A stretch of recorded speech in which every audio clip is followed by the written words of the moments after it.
पार्थाय प्रतिबोधितां भगवता नारायणेन स्वयं व्यासेन ग्रथितां पुराणमुनिना मध्ये महाभारतम् अद्वैतामृतवर्षिणीं भगवतीम् अष्टादशाध्यायिनीम् अम्ब त्वामनुसन्दधामि भगवत् गीते भवद्वेषिणीम् प्रपन्नपारिजाताय स्तोत्रवेत्रैकपाणये ज्ञानमुद्राय कृष्णाय गीतामृतदुहे नमः। सद्गुरुं सच्चिदानन्दं केवलं करुणाकरं ज्ञानयोगेश्वरं वन्दे ज्ञानदेवं पुनः पुनः। 9व्या अध्यायाचं प्रास्ताविक आता आपलं अगदी आपण शेवटच्या स्तरावर आलंय असं म्हणू. कारण आत्तापर्यंत आपण पुन्हा पुन्हा कर्ममार्गाचा भक्तिमार्गाचा आपण साकल्याने विचार करण्याचा प्रयत्न केला आणि आता मात्र अगदी शेवटाला आलो आपण. आणि ते येत असताना समजून घ्यायचा विषय असा आहे की आपण जे पहिल्यांदा किंवा सुरुवात करताना किंवा मागच्या प्रास्ताविकामध्ये आपण प्रत्येक वेळी बोललो आहे की शेवटी हे ज्ञान आहे. हा अध्याय ज्ञानाशी निगडीत आहे आणि ज्ञानाशी निगडीत असताना नेमकं ज्ञानाचं स्वरूप काय ते अजून आपण पाहिलं नाही की ज्ञानाच्या मार्गाने आपण कसे पुढे जाणार, ज्ञानाच्या मार्गाला काय काय पर्याय असणार. कारण शेवटी ज्ञान ही सुद्धा किंवा तो मार्ग ही सुद्धा साधना करायची म्हटलं तर एक काहीतरी त्याचं सूत्र स्वीकारावंच लागतं. तर नेमकं कोणतं सूत्र स्वीकारता येतं? आपण गेल्या वेळी जे बघितलं की सर्वम खलु इदं ब्रह्म आणि अहम आत्मा किंवा अहम ब्रह्मास्मी, तर किंवा अयम आत्मा ब्रह्म, काय जे म्हणायचं असेल ते, तर अहम ब्रह्मास्मी असं जर सूत्र घेतलं आपण आणि आपण जर पुन्हा सर्वम खलु इदं ब्रह्म सूत्र घेतलं तर तो सगळा विषय पुन्हा ज्ञानमार्गाचा पण आहे. ज्ञानमार्गाला सुद्धा ही सूत्र लागू पडतात. आता ह्या सूत्रामध्ये आपण ज्ञानमार्गाचा विचार करताना काय धारणा, कारण शेवटी आता काय हे मनन आहे, हे चिंतन आहे, हे एका तर्कावर उभं राहून वाटचाल करणं आहे आणि त्या तर्काची अनुभूती घेणं आहे. कारण शेवटी ज्ञानमार्गी काय करणार? कर्मकांडाच्यासारखं कर्मकांड करत नाही, भक्तीसारखा भावाला पकडत नाही किंवा योगमार्गासारखा शरीराला माध्यम धरून शरीराच्या माध्यमातून प्रगती साधत जात नाही. या तीनही गोष्टी त्यांनी टाकलेल्या आहेत. आता हा निखळ ज्ञानमार्गाने चाललेला आहे. तर हा निखळ ज्ञानमार्गाने जाणारा त्यांनी पहिल्यांदा काय म्हणावं?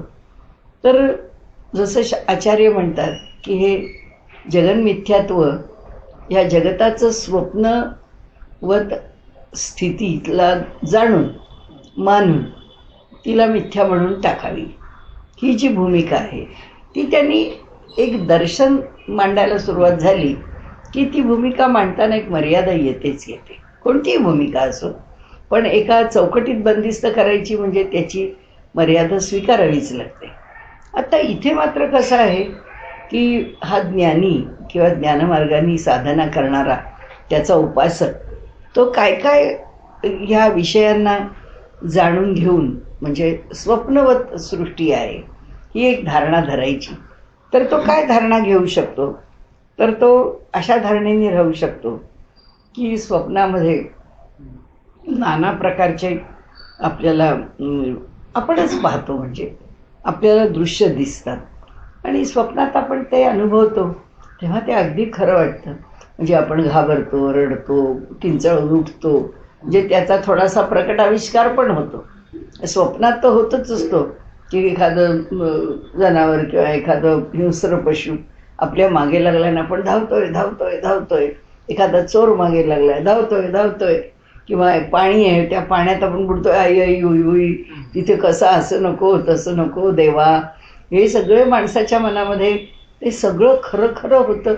आणि त्या ठिकाणी स्वप्नात तर खरंच वाटतं, पण क्वचित त्याचे आविष्कार खरंच देहावर पण होतात. की मनुष्य म्हणजे स्वप्नातनं उठतो, तो घाबरून उठतो, आणि उठतो तेव्हा त्याला कळतं आपण अगदी घामाने डबडबलो आहे, आपण जोरात ओरडलो म्हणून घरातली माणसं उठली की अरे बाबा काय झालं काय एवढं किंचाळायला. म्हणजे हे जसं स्वप्नामध्ये घडतं, त्या स्वप्नातून बाहेर आलं कळलं हे काहीच नाही आहे. म्हणजे जे तिथे जी सृष्टी होती ती सृष्टी तरी कोण होतं? मीच होतो. म्हणजे याला आपल्याकडे मांडुक्य उपनिषदामध्ये त्याचा हे आहे स्पष्टीकरणाचा भाग किंवा त्याचा दाखला किंवा त्याच्या संदर्भामध्ये विशेष विवरण आपल्याला तिथे बघायला मिळतं की त्यांनी हा जो स्वप्नकर्ता किंवा स्वप्न निर्माण करणारा किंवा त्याच्या ठिकाणी अधिष्ठान असणारा, प्रतिष्ठित असणारा असा जो आत्मा आहे तो तेजस आत्मा आहे. म्हणजे आपल्या तेजाने तो ती सगळी स्वप्नसृष्टी निर्माण करतो. म्हणून आत्म्याच्या अनेक गुणधर्मांमधला हा एक गुणधर्म सांगितला आहे इथे. आणि तो सांगताना इथे त्यांनी असं म्हटलं की बाबा आपण स्वप्नात त्याच्याकडनं पाहतो, पण जागे झाल्यानंतर लक्षात येतं की अरे हे काहीच खरं नाही आहे.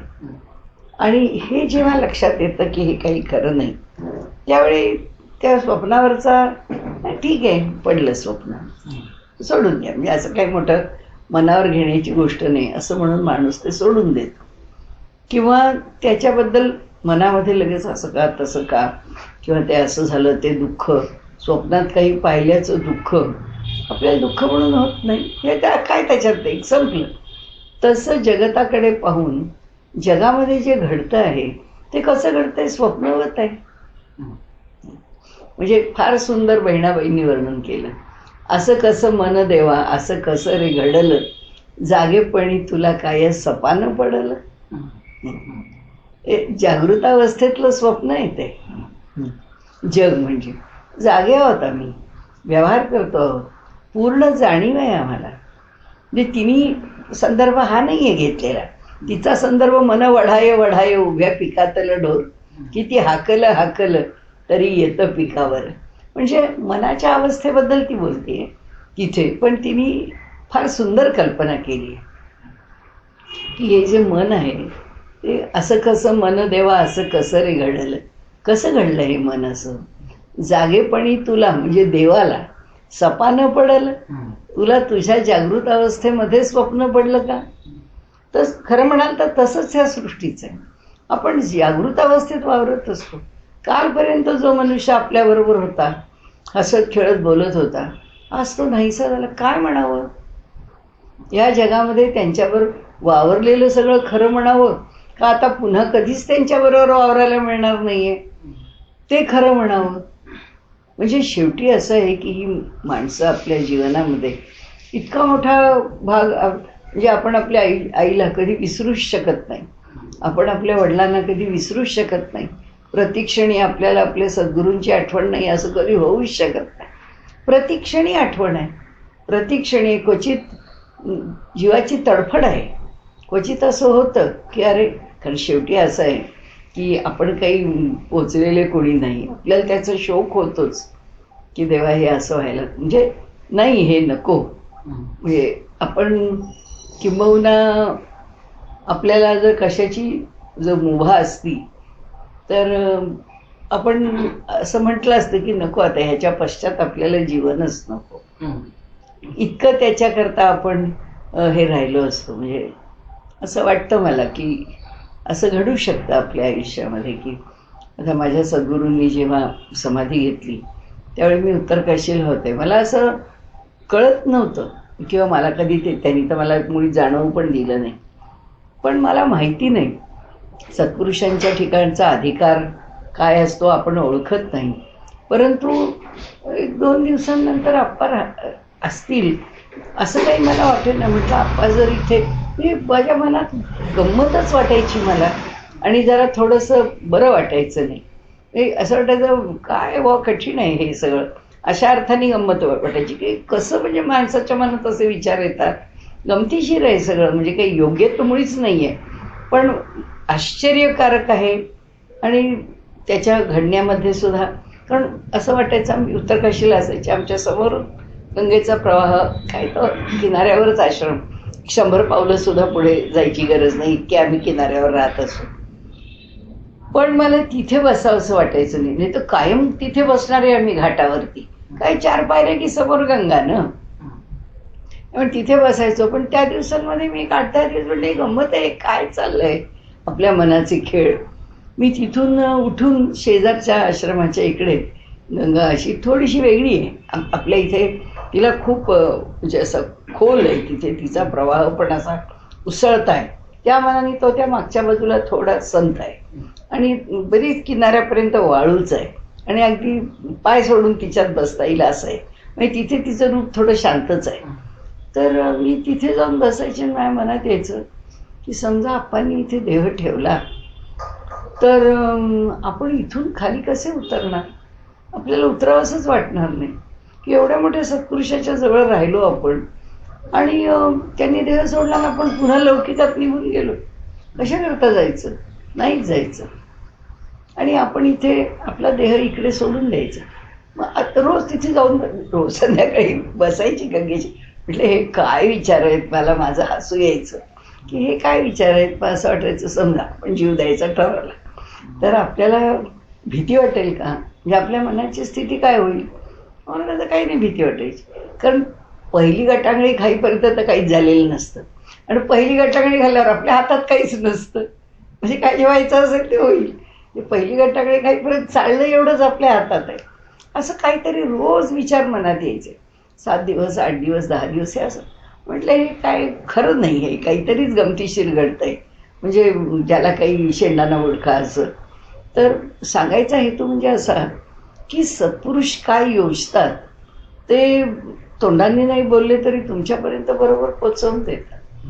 म्हणजे माझ्या लक्षात असं आलं की अप्पांनी मला शेवटच्या क्षणापर्यंत, मी काही आज समाधी घेणार आहे असं, मी नप्पाच होतो ना तिथे. तर त्यावेळी आणि अप्पांच्या सेवेत असलेला लहान मुलगा ज्ञानेश्वर म्हणून, तो तिकडच्या खोलीत राहायचा, म्हणजे जरा लांब असायचा आमच्यापासून. माझी आणि अप्पांची खोली एकाला एक लागूनच असायची, म्हणजे आम्ही नेहमीच कोणी उतरलो तरी आम्ही त्यांच्या जवळच्या खोलीतच असू, म्हणजे एकच दार दोन्ही खोलीच्या मध्ये जोडणारं होतं, अशा जवळ असणारे. आणि त्यांनी मला काही शेवटच्या क्षणी, म्हणजे ते अंघोळ करून येऊन समाधीला बसले तरी मी आज समाधीला बसणारे वगैरे मला त्यांनी काहीच सांगितलं. अंघोळीला जाताना म्हणाले विसोबा माझ्याबरोबर तू ये. त्यांचे कपडे घेऊन तो निघाला आणि तर मला तो म्हणाला होता की कल्याणीताई तुम्ही पण आमच्याबरोबर चला.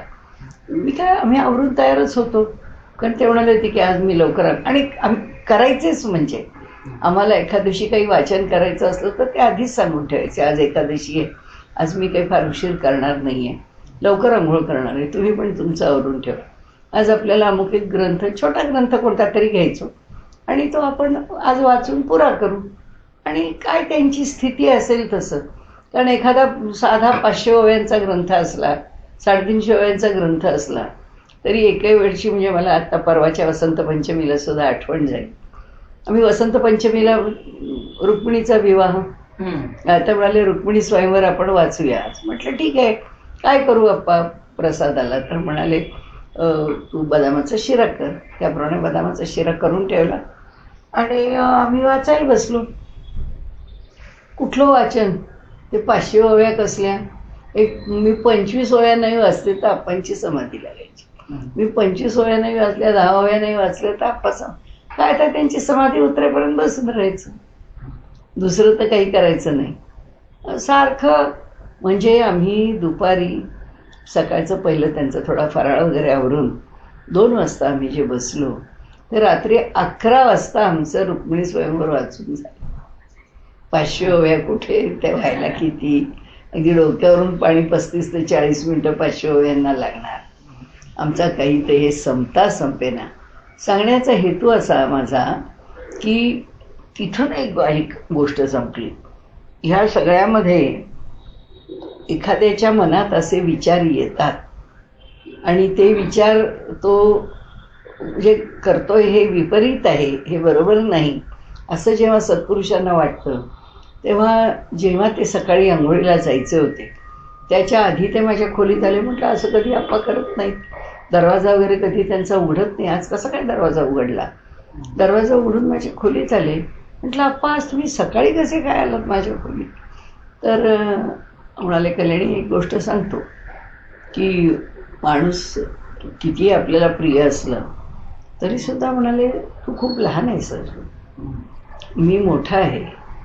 समजा माझं शरीर पडलं, आम्हाला तर ते सारखे तेव्हा आमच्या मनाची तयारी करत होते की सध्या तर मला हार्टला खूप त्रास होतोय आणि माझ्या काय होतं तर नव्हतं ते काही नव्हतं, ते तर मी आत्ता मुद्दाम ह्याच्यात सांगत नाही.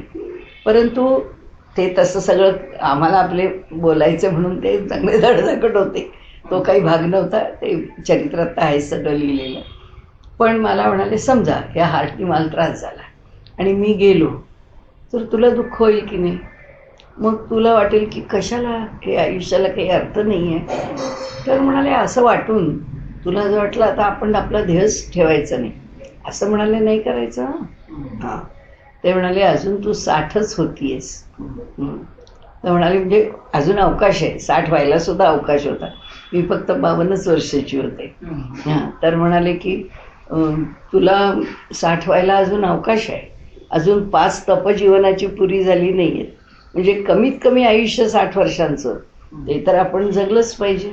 मग म्हणाले आपला जीव कशाला सोडायचा?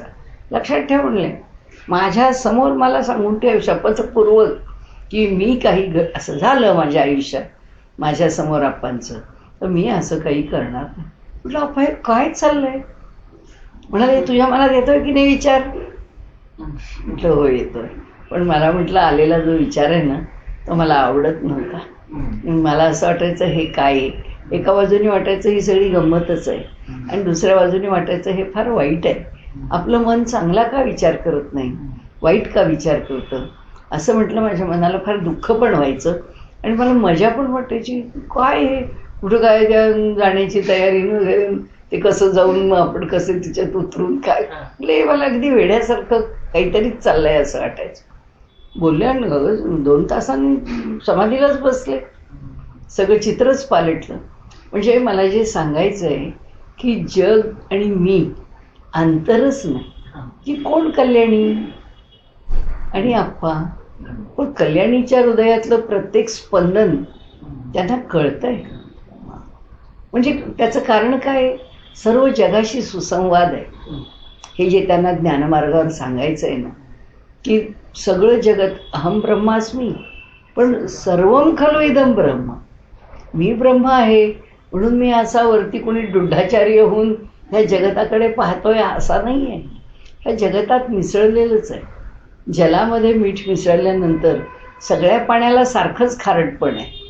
तसं जाणीव जी आहे ती एकच जाणीव सर्वदूर भरून राहिल्यानंतर त्या जाणीवेतली मी नावाची वेगळी जाणीव शिल्लक राहत नाही. हे सगळं एकच जाणीवेचं स्वरूप आहे. हा जो भाग आहे तो भाग ह्या ठिकाणी आपण बघितला. तो बघताना आणखीन आपल्याला जर बघायचं म्हटलं आणि हे जग जे आहे ते कसं आहे तेही त्या क्षणी मला कळलं. जे मला त्यांनी दाखवून दिलं की खरंच आज आत्ता या क्षणी माझ्याबरोबर बोलणारे, चालते बोलते धड धाकट काही न झालेले लोक निदान हार्ट अटॅक आला वगैरे तरी म्हणतात, इथे कशाचाच काही संबंध नाही. आत्ता या क्षणी मी आहे आणि माहीत नाही त्यांनी त्यांच्या खोलीत कोणत्या क्षणी त्या श्वासाला काय त्या मार्ग दिला लावला आणि त्यांच्या समाधीला त्या प्रक्रियेला सुरुवात झाली. म्हणजे किती स्वप्नवत आहे. तर ही त्यांनी असं म्हटलं की ज्ञानमार्गावर ही भूमिका मांडावी, स्वीकारावी आणि ज्ञानमार्गाने साधना करणाऱ्यांनी या दिशेने साधना करावी. की सगळं जगत हे असंच क्षणभंगूर आहे, स्वप्नवत आहे. स्वप्नात जसं कोणत्या क्षणी काय घडतं आणि घडलं तरी ते सत्य असत्य याचा काय शहानिशा करावा आणि ते स्वप्न बघावं आणि पुन्हा जर त्याच्याकडे पाहायला जावं तर तिथे काहीच उरत नाही. तसं या जगामध्ये काही स्वीकारावं, मानावं, करावं त्या दिशेने पाऊल टाकावं आणि पुन्हा त्याला काही अस्तित्व शिल्लक राहत नाही. इतकं त्या जगताचं भासमान स्वरूप आहे, स्वप्नवत स्वरूप आहे, कल्पनेने निर्माण झालेलं स्वरूप आहे. आणि तरीसुद्धा एक सूत्र ज्ञानमार्गामध्ये विसरत नाही, ते म्हणजे सर्व जग एकच आहे. म्हणजे माझं ज्ञानमार्गात एक ज्याला प्रशस्तपणा किंवा व्यापकता, म्हणजे तुकाराम महाराज म्हणतात ना, अनुरणीया थोकडा तुका आकाशा एवढा, ही काय भूमिका आहे? ही ज्ञानाचीच अनुभूती आहे की अनुरणीया थोकडा तुका. अनुरणी अगदी साधा कश्चित चिलट म्हणतो तसं माऊलीनीसारखं त्याला मशक म्हटलंच आहे. तुकाराम महाराजांनी त्याला अनुरणीया म्हटलंय, थोकडा तुका आकाशा एवढा. किती लहान असणारा एक अगदी ज्या जीवाची कल्पना सुद्धा या जगाच्या व्यापारात करता येणार नाही,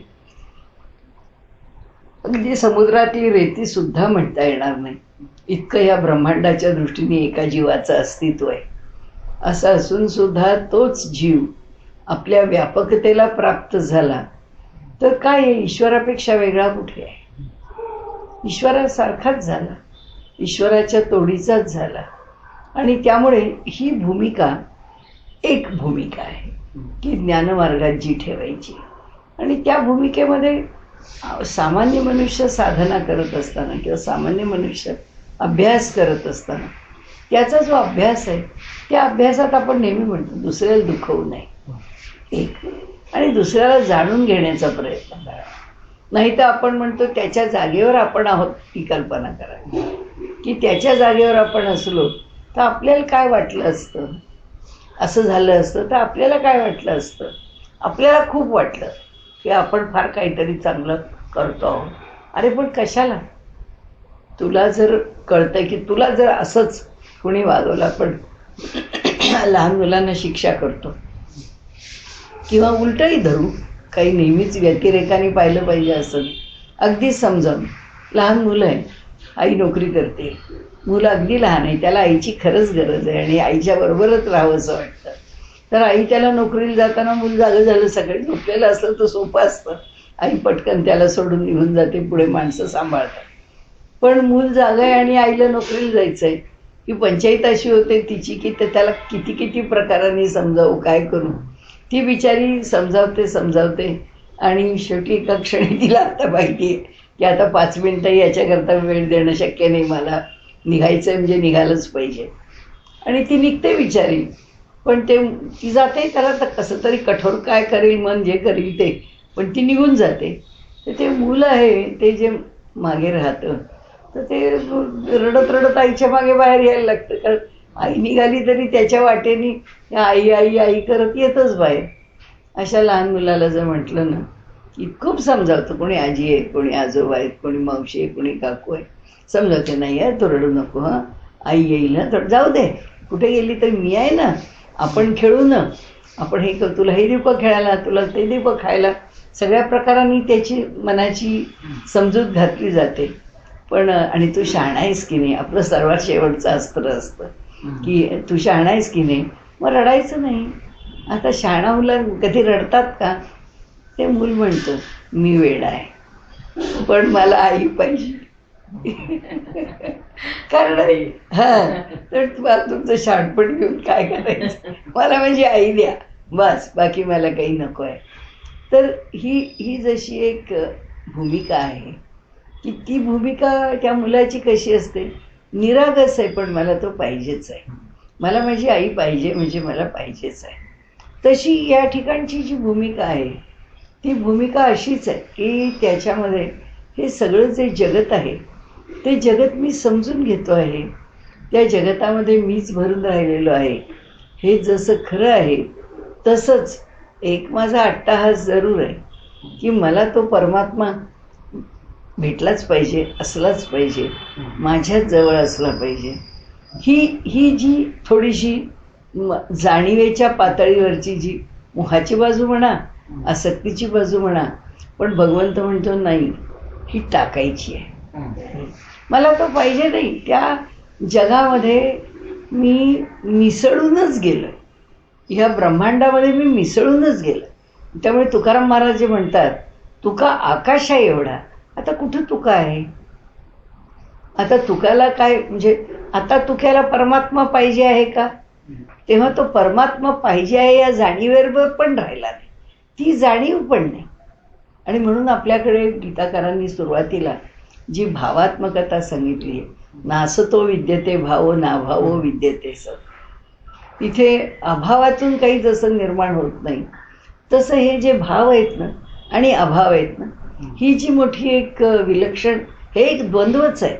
कारण जगच द्वंद्वात्मक आहे, त्यामुळे द्वंद्व समोर येतच. भाव आणि अभावाचं द्वंद्व आहे. तुका म्हणतो आता कुठं राहिलं? भावात्मकतेच्या पातळीवरती भगवंताला स्वीकारणं, मानणं, त्याच्याशी एकरूप होणं आणि अभावात्मक पातळीला सोडून देणं, ही जी भूमिका आहे ती शिल्लक नाही राहिली. भावात्मक पण नाही राहिलो मी कोणत्या स्वरूपात राहिलो नाही.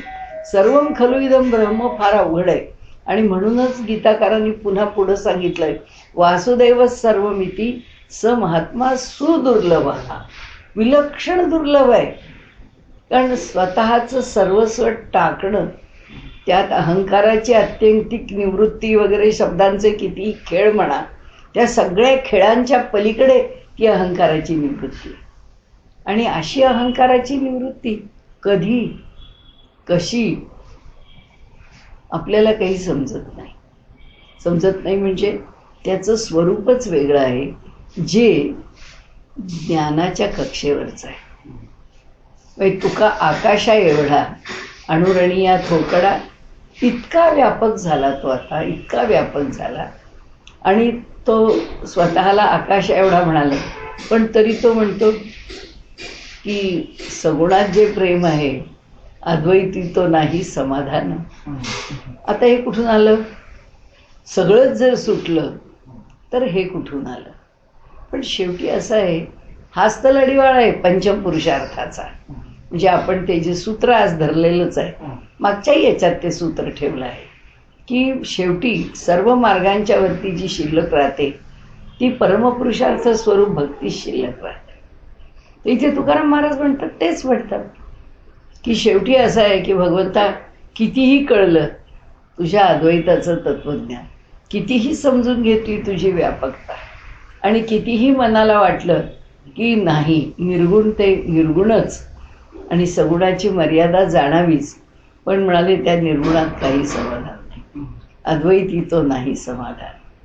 आणि त्यामुळे आता द्वैत, अद्वैती तो नाही समाधान म्हणतात, त्याचा अर्थ द्वैत स्वीकारलं की तू माझा स्वामी आहे, मी तुझा सेवक आहे, किंवा तू माझा देव आहे, मी तुझा भक्त आहे, किंवा कांतावल्लभ भावानी भक्ती जरी झाली.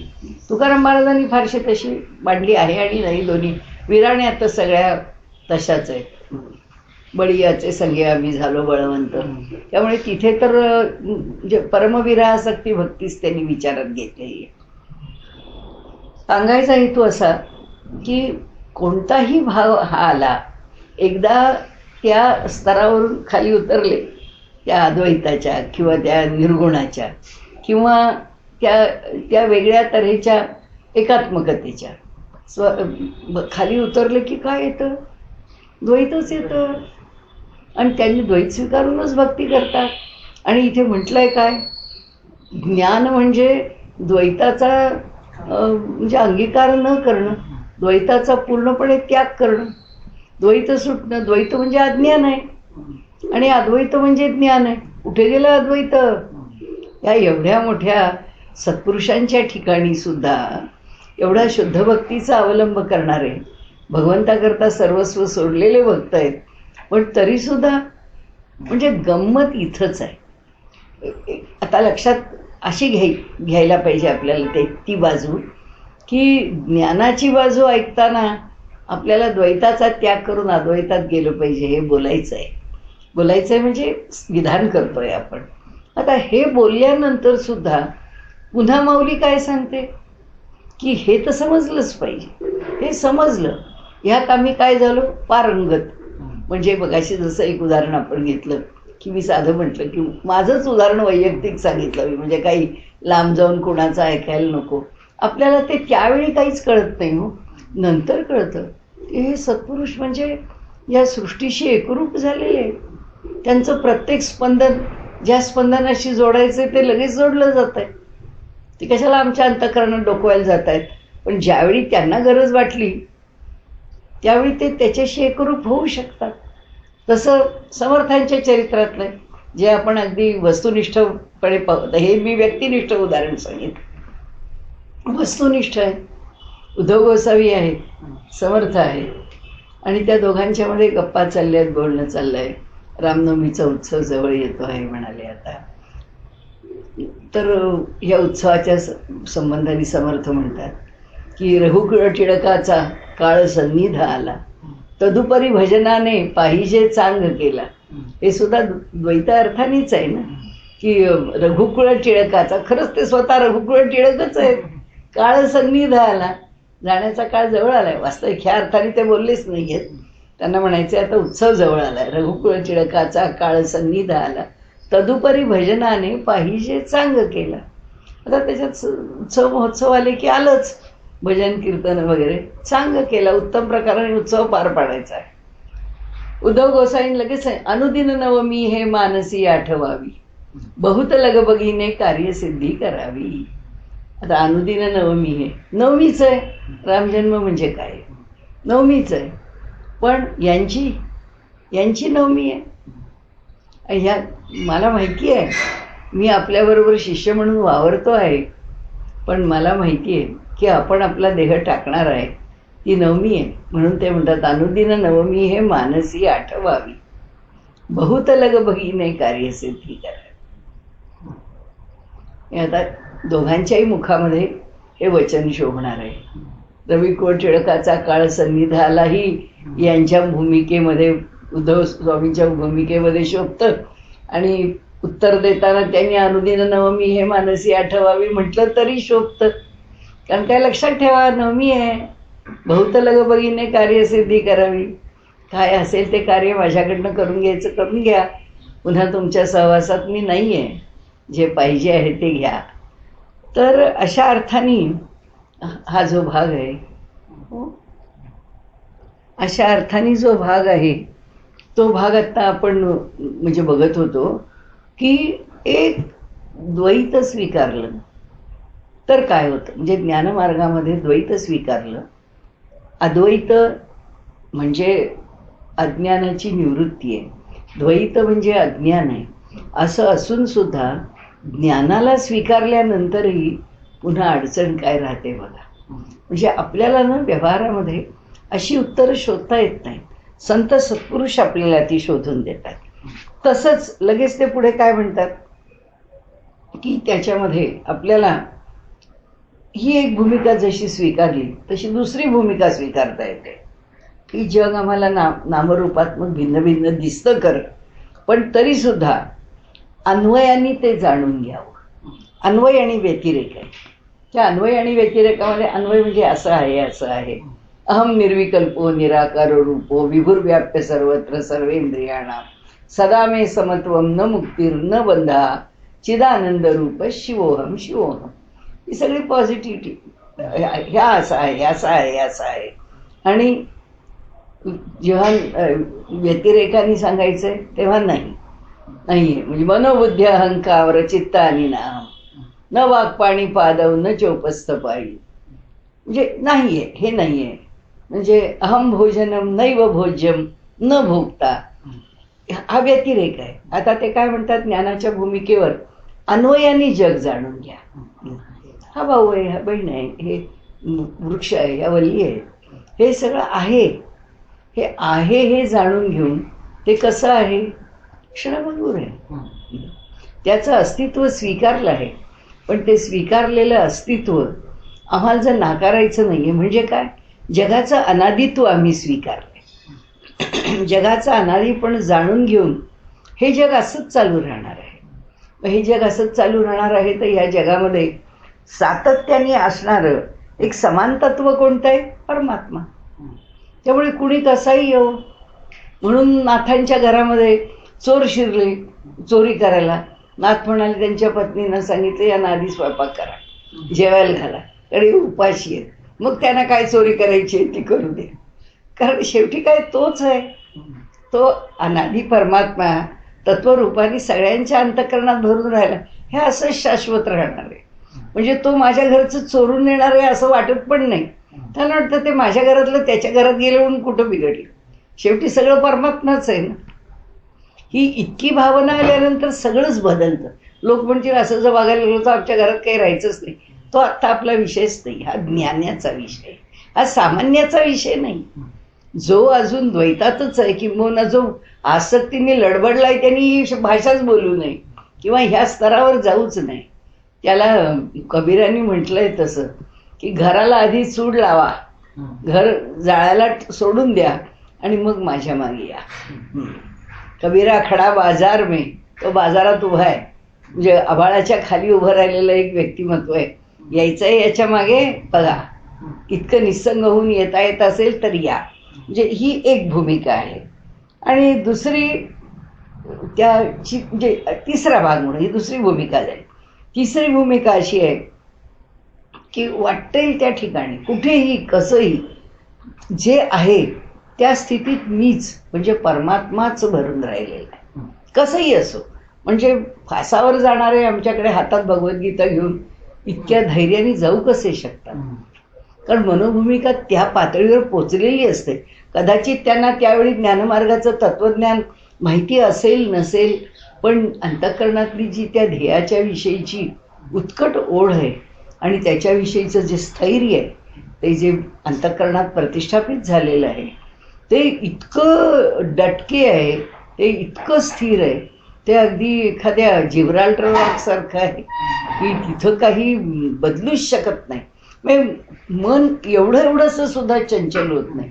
इतकं अढळ स्थिर अशा मनाचं जे व्यक्तिमत्व आहे, तर त्यांनी सांगितलं की काहीही झालं त्या कोणत्याही स्थितीमध्ये फक्त परमात्म्याचीच प्रतीती येते.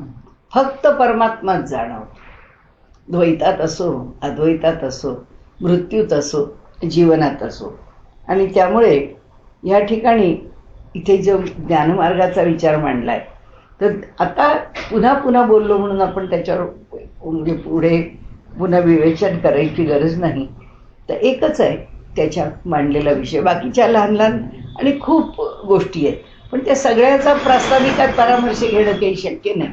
पण इथे आपण एवढंच म्हणू शकतो की ज्ञानमार्गाचा विचार ह्याच्या 2-3 मार्गांनी करता येतो. त्यांनी सांगितलं कितीही ज्ञानमार्ग श्रेष्ठ वाटला तरी सुद्धा शेवटी माऊली म्हणते भक्ती ती भक्तीच आहे. आणि त्यामुळे कर्म चोराच्या वाटा आहेत. योगामध्ये त्यांनी 6व्या अध्यायात म्हटल्याप्रमाणे की हा अग्निप्रवेशूची निचरवा, भ्रातारे विण करावा.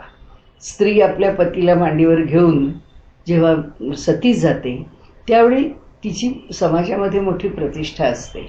पण पतीशिवाय सती जाणं आणि ते सुद्धा म्हणाले प्रतिक्षणी सतीच जाणं. तिच्या आयुष्यात हा प्रसंग एकदाच येतो सती जाण्याचा, पण हा योगाचा अभ्यास म्हणजे म्हणाले प्रतिक्षणी सती जाणे. आपल्या कुंडलिनी योगाचं काठिण्य सांगताना त्यांनी तो विषय मांडला आहे. त्यामुळे योगमार्गामधले जे येणारे अडथळे, आता या ज्ञानमार्गामध्ये होणारी जी अंतःकरणाची त्याहीपेक्षा अधिक बुद्धीची जी स्थिती आहे, या सर्व स्थितींचा विचार करता भगवंत त्या सगळ्या खाली राहतात. आपण असं समजू की त्या त्या क्षेत्रात सगळे पोचलेले आहेत. आता पोचलेल्या स्थितीत सुद्धा भगवंतांनी सांगितलंय योगात श्रेष्ठतम झाला, कर्ममार्गामध्ये उत्तम कर्मकांडी झाला, त्याचबरोबर ज्ञानमार्गामध्ये उत्तम ज्ञानी झाला, पण तो परिपूर्ण नाही झाला. त्यांनी परिपूर्ण व्हायचं असेल तर त्यांनी भक्तीच केली पाहिजे. म्हणून शेवटी ते म्हणतात मन्मना भव मद्भक्तो मद्याजी माम नमस्कुरु मामेव येष्यसी सत्यम ते प्रतिजाने प्रियोसी मे. की मलाच येऊन पोचशील तू, मी तुला शपथवार सांगतो, शपथपूर्वक सांगतो. आणि इथे 9व्या अध्यायाचा त्यांनी शेवट केला. आपणही आपल्या प्रास्ताविकाचा याच ठिकाणी शेवट करूया. श्रीकृष्ण अर्पण.